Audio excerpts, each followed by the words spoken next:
आज हमारे सनी भैया बनाने वाले हैं paneer.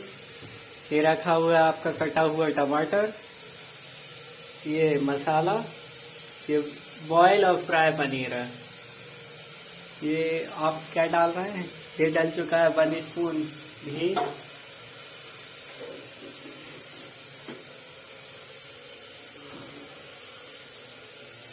How are you feeling now? कैसा फील कर रहे हैं आप पनीर बनाते हुए? आपके चेहरे पे स्माइल से हम समझ सकते हैं कि बेटर ही फील कर रहे हैं।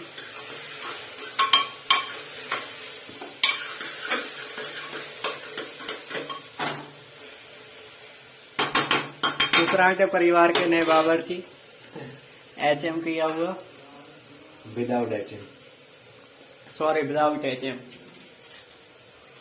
हम डालेंगे इसमें गार्लिक पेस्ट।